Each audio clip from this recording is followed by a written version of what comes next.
In the last video, we created our message model and we also added the state to our contact form on the property page and just created this data object and just logged it. So now we want to create the API route to submit this data to. So let's go to our app API folder and we're going to create a new folder called messages. And inside messages, we'll create our route.js. And we're going to want to have our post, we're going to handle a post request to submit the message. So let's import a couple things. We want our ConnectDB. We want the message model that we created in the last video. And then we also want the get session user from our utils file. And we're also going to add that export const dynamic and set that to force-dynamic, or else we may have issues when we deploy. So we're going to have a post request to /API/messages. So I've been trying to stick with the RESTful routes throughout this project. So let's export const post, set that to async,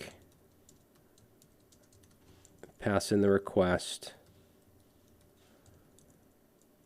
Okay, and the first thing we're going to do, as usual, is have a try catch where we connect to our database. We need to await that. All right, then I want to get the data from the form, and that comes in through the request body, or will come through the request body, so that we can get that with request.json. So let's destructure all the fields from request.json. And those fields would be the email, the phone, the message, the property, and the recipient. Okay, so we should be able to get those. Now let's get the session user. So session user is going to be equal to await get session user. Then we'll check for the session. So if not session user or not session user dot user, then we're going to return a new response and say user ID is required with a status of 401. And then we can get the user ID, or this time we're going to get the whole user. Because remember, a get session user returns both the ID and the entire user. In this case, we want the entire user. So now I want to just put a check here and say cannot send message to self.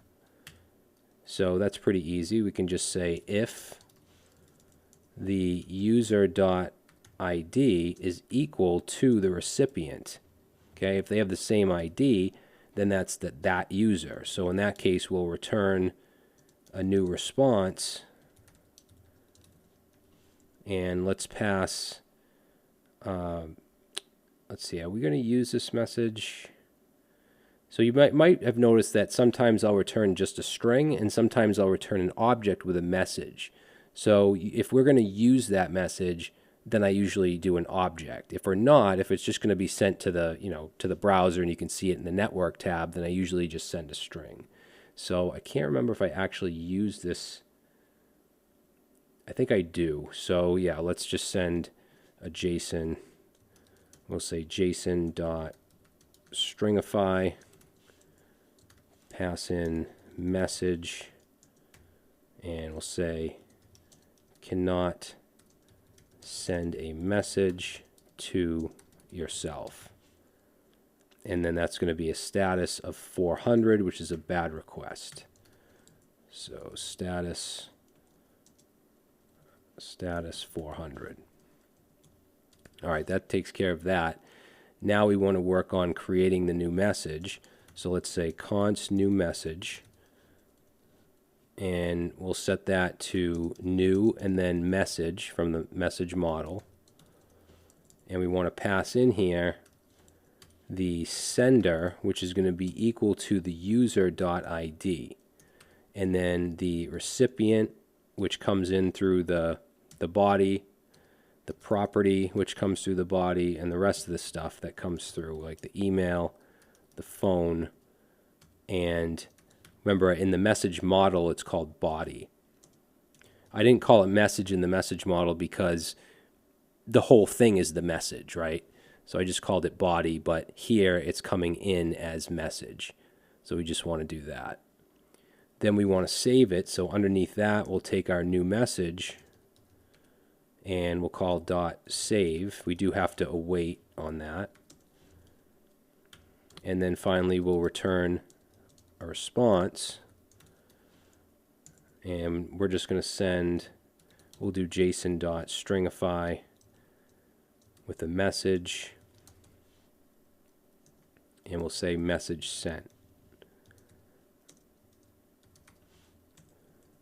And the status will be 200. Okay, and then down here, just same as usual, console log the error. And I'll just grab this, that in there. We'll change this to 500, and instead of, I mean, you can always send JSON messages if you want, but I think it's fine just to do just a simple string, because we're not showing this in the UI anywhere or really doing anything with it. All right, so now we'll save that. That API route should work. So let's go back to our form now and back to the handle submit. We have the data here. So I do want to put all of this in a try catch. I guess we'll just, let's get rid of both of those lines here, and then we'll do try catch. And let's say res, set that to await fetch. And let's see, we have to make this async, this handle submit. Okay, await fetch, and that's going to be to /API/messages, the route we just created, and then it's going to be a post request, so we have to pass in method, set that to post, and let's we're sending JSON data, so let's add headers, and let's add content type, set that to application/JSON. And then under the headers, we'll do the body, and that's going to be JSON.stringify and pass in the data, that data object. And then let's check the response we get. So underneath res, let's say if the response.status is equal to 200, then let's do a toast dot. Did we bring in toast? I don't think I did. No, we didn't. So let's import toast react-toastify, and then we'll say toast.success, and we'll say message sent successfully. Okay, and then let's see. Underneath that, we'll do our set was submitted to true, so that it shows that success message. Now I also want to check if it's a 400. So else if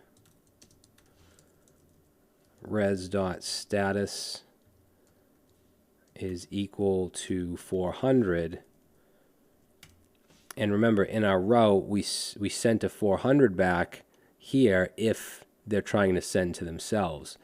And we sent a message, so I'm going to use this message here. So if it's 400, then we'll do a toast.error.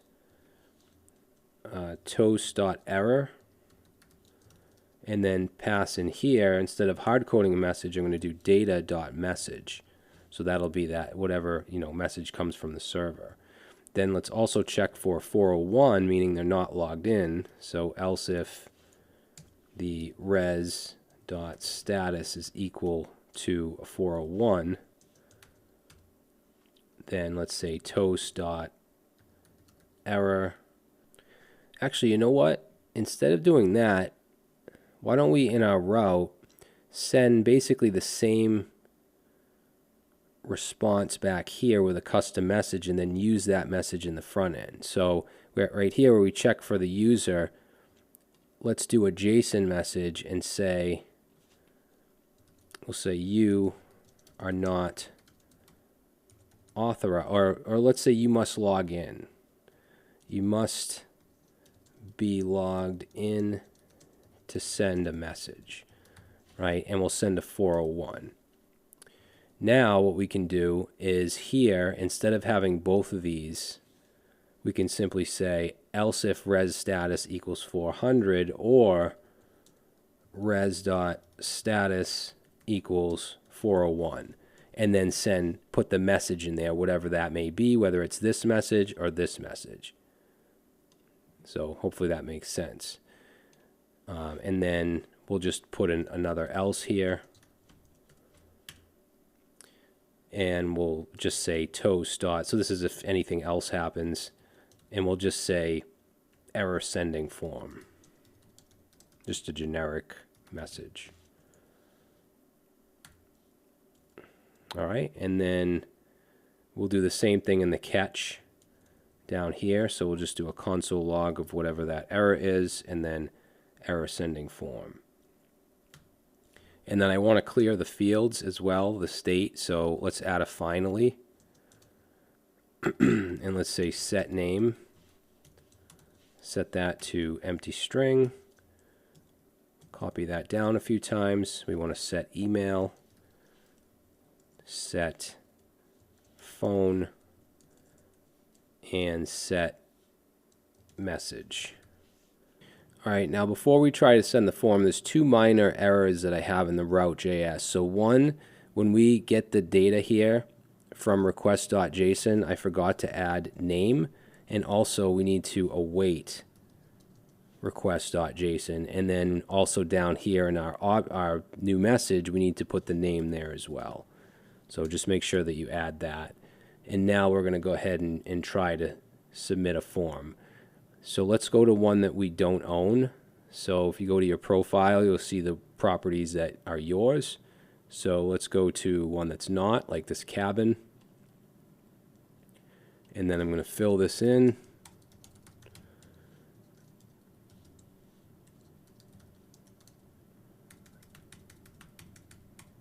And I'll say, hello, I am interested in this property. There we go. We get message has been sent successfully. We get the toast. So now to check that, let's go to the database. We'll use Compass, and I'm going to reload the data. And now under messages, we have the message ID. We have the sender ID, which is the user, that's me, that I just sent. The recipient is the owner of the listing, and then the property, and then whatever I put in the form, the name, email, phone, and body, as well as the created at and updated at. So our sending messages works. So what I want to do next is fetch the messages, because we want to be able to click on this little bell here that takes us to /messages, which right now doesn't exist. But in the next video, we're going to create that page, and we're going to fetch the messages for that logged in user.